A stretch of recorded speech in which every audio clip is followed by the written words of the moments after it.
So why is it that people will look at this evidence and see different viewpoints? So how can I look at the same data and see different viewpoints, and that leads us to the idea of paradigm? And that was how I reached out to Dr. Paul Nelson at the Discovery Institute, a senior fellow there, a guy I have an enormous amount of respect for, who had been thinking paradigmatically for a long time. And so when we talked on the phone first, he got very excited because he realized that paradigms was really, as he said, where it's all at. It's where you really want to think of this data in terms of paradigms. And I was probably the most influential book that I read, besides the Bible, in this project was Thomas Kuhn's The Structure of Scientific Revolutions. Kuhn was a Harvard physicist who got into the history of science. And with that, the philosophy of science, working on Copernicus. And actually, as he explains, he was working on questions of motion. He was writing a segment in Encyclopedia on motion, looking at Aristotelian motion, and then how that motion, his views, shifted into the 16th century and 17th century views of motion and mechanics. And what he realized is that the Aristotelian view of the world was a paradigm. It wasn't necessarily, you either had to say it was unscientific, because it's wrong, or we said, well, maybe they were just looking at the world totally differently because it didn't seem that all these guys were that dumb. These were smart men who had adopted this, and that they were taking data and looking at it through a paradigm, and it seemed to be rather functional. And so that's what his book is he explores this, the structure of scientific revolutions. He wrote a book on Copernicus and the revolutions. But so the takeaway for me was that, wait, it appears that these two groups are looking at the world through two different historical paradigms. And that's why it's not this false dichotomy. There really are two paradigms that are being presented. And that's why when I talked to Paul Nelson, he himself had been influenced at age 19, as he mentions. That's our shout out to Thomas Kuhn, with this book, The Structure of Scientific Revolutions, which makes you begin to question the idea that science is imperial and ultimate. Because when you see it changing through these revolutions, you say, well, so what's really true? You know, if the view of the Ptolemaic, geocentric universe held for 1,500 years, and if you think about that, means that Columbus found the United States or the America, and Magellan went around the world based on views held by Ptolemy. So if it's functional, but it's wrong, what does that mean? And I think that that's where you really begin to learn that science is not this idea that it is imperial and absolute, and that we know for sure that you're wrong. And I think that's what I realized. I needed to have someone that could begin to explore and begin to kind of, shall we say, unhinge science. And we only go so far with this because he only gets 5 or 6 minutes to lay it out. But we needed someone to say that really there are two different views of looking at the same data. And the view presented in Genesis, those who hold to the Genesis paradigm, are not unscientific. This is a different paradigm. And they hold their view of history as different, and because their view of history is different, they will look at the evidence differently. And that's really the heart of the film, I think. And so we chose the Computer History Museum primarily because of your background. And so talk about that a little bit, about what your experience was as basically as a computer guy. Yeah, it was actually fascinating for me. I'd never been to that museum. To go in and look, again, an overview. You look at the history of what has happened in the area of computers and software and all that technology.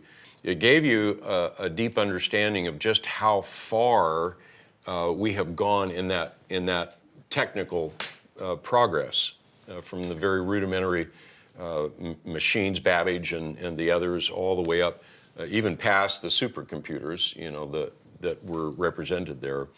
And so, we didn't come out in the film. The evolution of this. Remember, that was what it was called. It was called Revolution with an R. That's correct. And they put it for evolution, and that actually came up as a discussion point.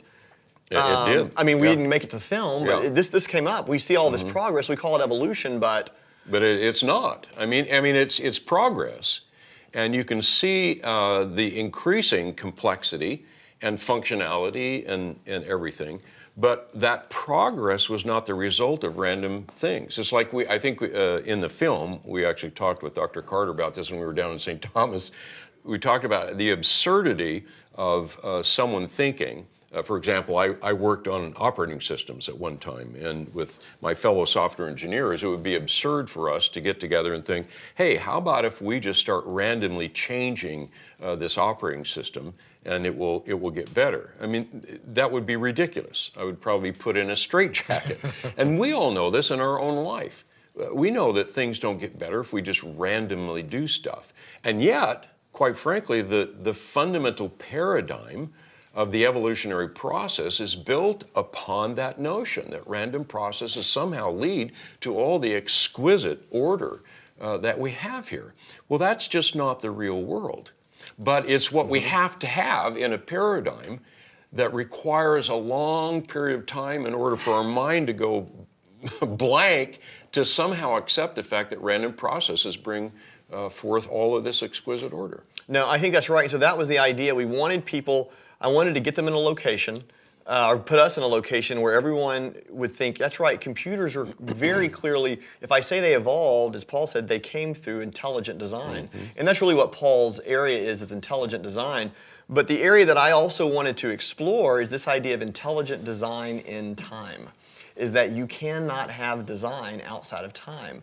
That a design as an idea is nothing unless it actually works itself out in terms of a functional unit. And I think that's what the intelligent design folks have done. They look at the functional unit. They often don't want to talk about time. This came up actually in a message board with some intelligent design folks. And they said, well, I mentioned time. And they said, well, that's kind of the forbidden topic. But I think that unless you fix design in time, then it doesn't mean anything. It becomes platonic with that's the ideas, or it's up there somewhere. And it's only when we see the real world working out, because that's what we all know. A computer that someone made improves, 10 people change this, and it gets better. So I feel like the history of computers is a wonderful example that nothing, as you point out, is developed unless there's mind. Right. And it's mind working in time. It doesn't happen without it. And so that was this idea. These two paradigms were looking at what happened in time. Was it 6 days? Was it 13.7 billion years? Because I think that's important to remember as well.